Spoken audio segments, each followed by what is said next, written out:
Mga kaibigan, magtanim tayo ng ng talong. Alam niyo kakaiba naman ang pagtatanim ko dito ng ng talong. 'Di ba karamihan ng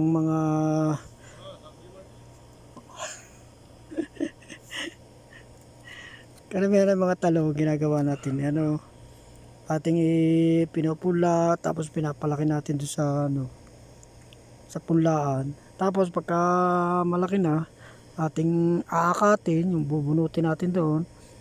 Tapos saka natin ilalagay doon sa mismong taniman.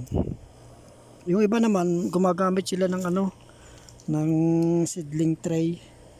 Bago doon, isa-isa nilang nilalagay yung mga buto.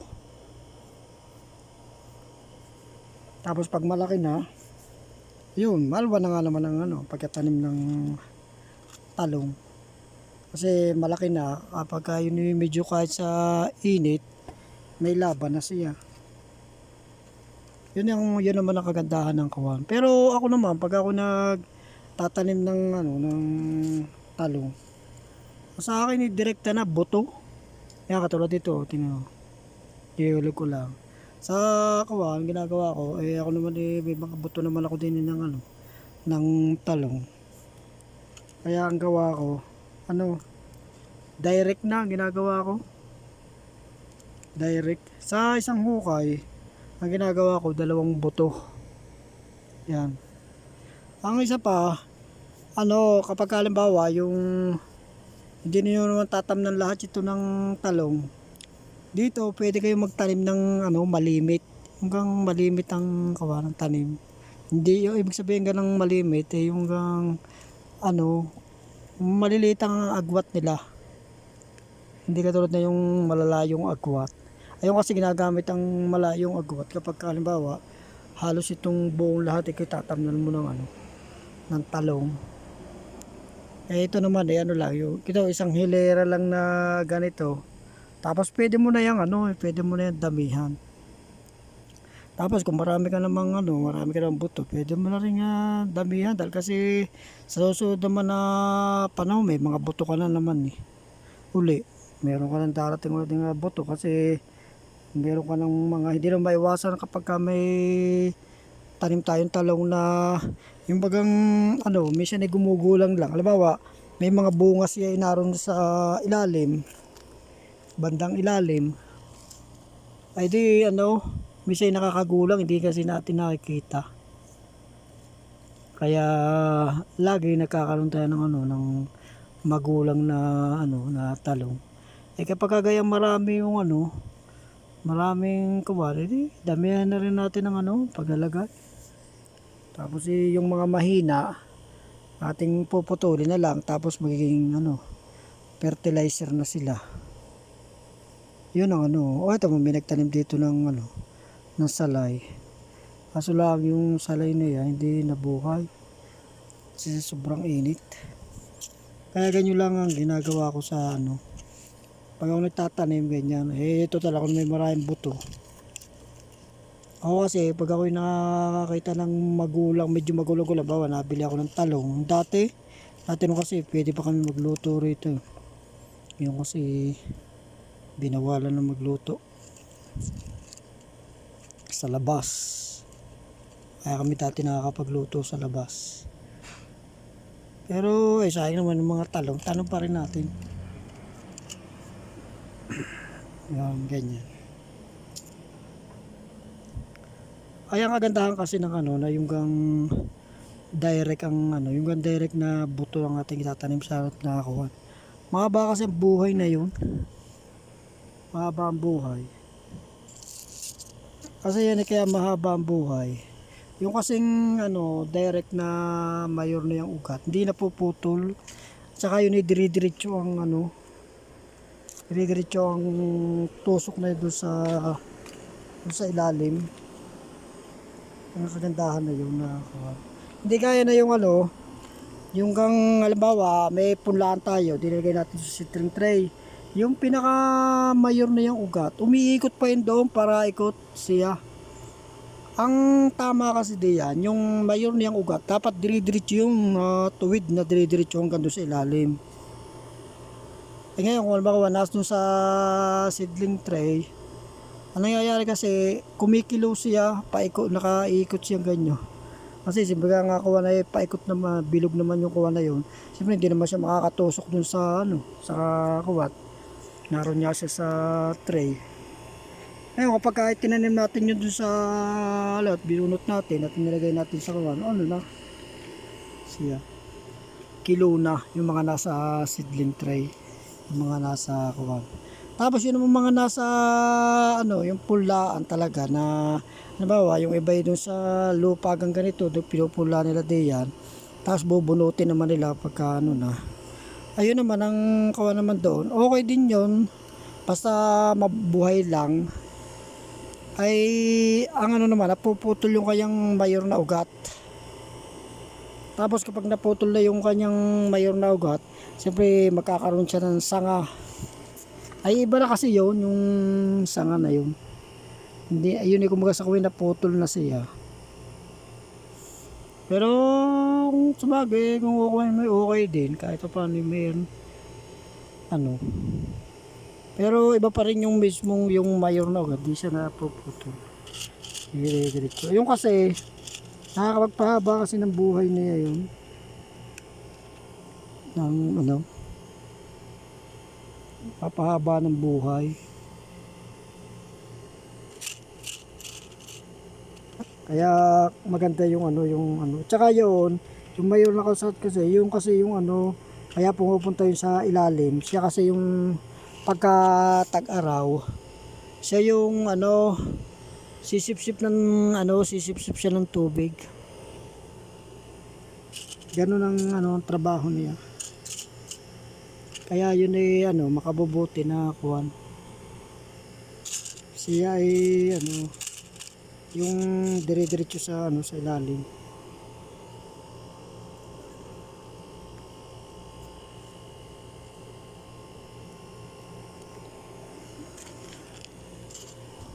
Kaya ganyan ang ginagawa sa akin. Kaya maliwit pag ako nagtating. Katulad yung mga talong na yan, mga direct na buto yan. Ang iba naman mga sinabog ko lang. Sumibol. Kaya ganyan lang yan. Kaya pagtatanim. Direct. Yung mga kamatis, may tinanim na ako diyan kamatis. Direct din. Yung gawa ko, yung tuyo na buto. Nakatanim dyan. Direct. Hindi na tayo nagpupunla. Direkta na agad. Para kuwan. Yung ang iniingatan natin yung mayor na ugat. Para hindi masira, tuloy-tuloy siya. Yan yung ating yan ako gagawa ko. Tulad ako, marami naman ako ditong buto ng bilon. Kaysa naman sa mapapaistak lang na mapapaistak, ang ginagawa ko, itinutusok ko na lang ng ganyan, tusok ng tusok.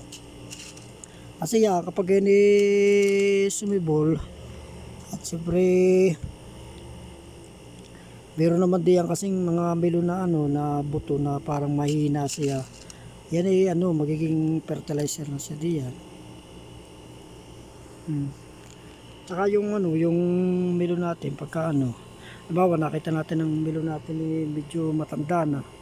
Kasi halimbawa ay sobrang init nahirapan na. Pero basta't makita natin na yung kanyang dahon yung green pa kanyang dahon. Ay wag natin silang papatayin. Hayaan natin siyang buhay. Dahil kasi ang mga yan, ayan pagka green pa ang dahon, ibig sabihin niyan, gusto pa rin niyang magbigay ng bunga. Tingnan nyo ito. Itong kuwang ito, matanda na yan. Tingnan nyo, hindi ko siya pinapatay. Tingnan nyo na pa.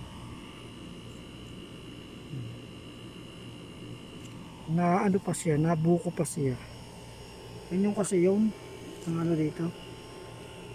Kaya wag yung tulad na yun, yung araw, Tingnan nyo, papatay na nga palabasa green pa yung ibang na yan.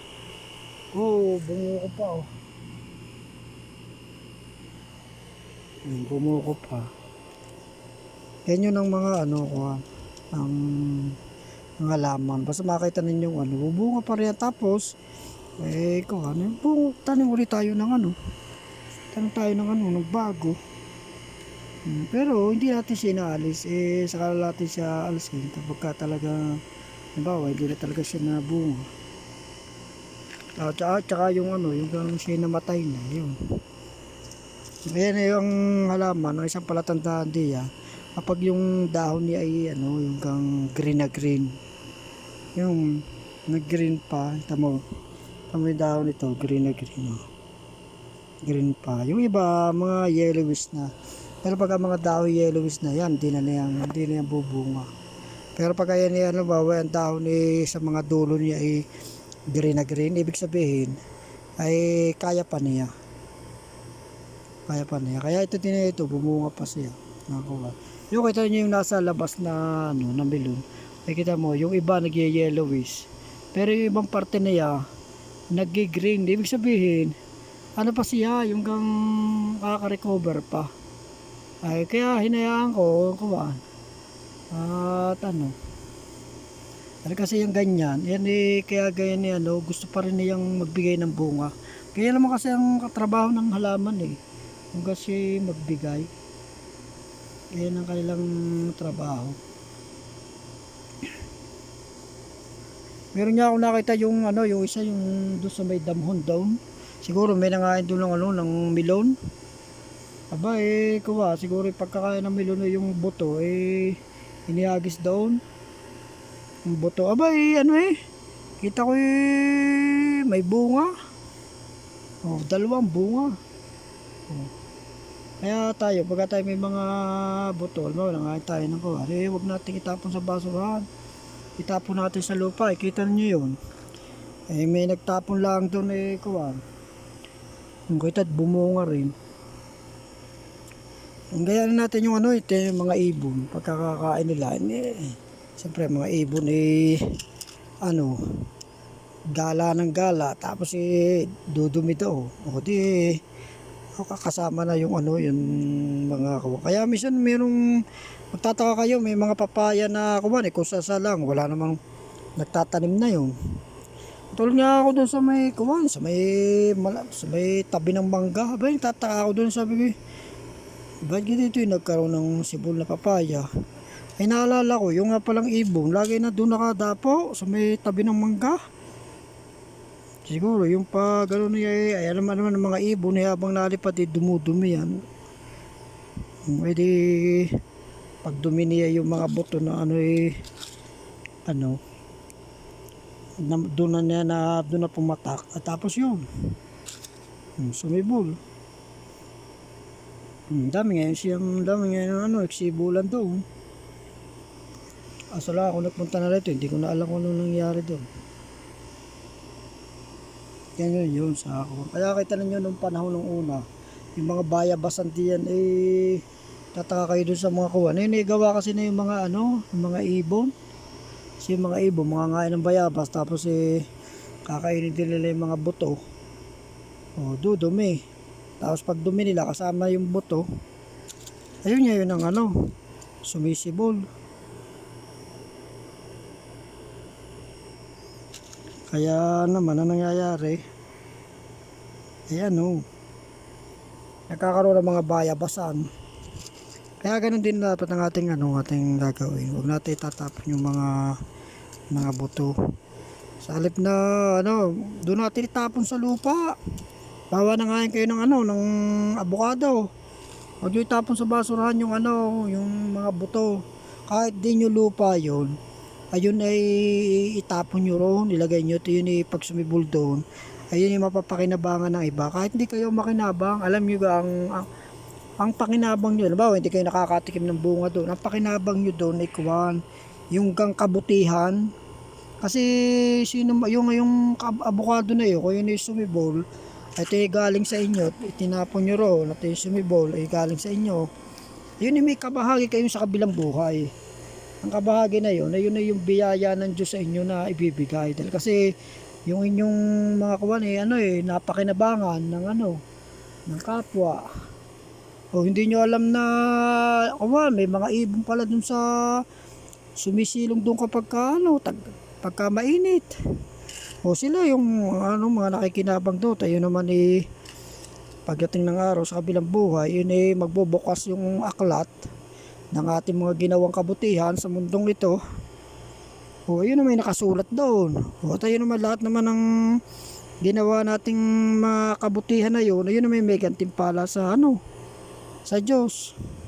Dahil kasi wag nating gawin na kumbaga na sabihin ay hindi naman aking lupa yan ay ang isipin natin yung kabutihan na mapapalista doon sa libro. Dahil tayong lahat meron tayong libro, may libro tayo, kasama natin yung libro na yan habang tayo ay nabubuhay. At yung libro na yan magsasarado lamang yan kapag tayo namatay na.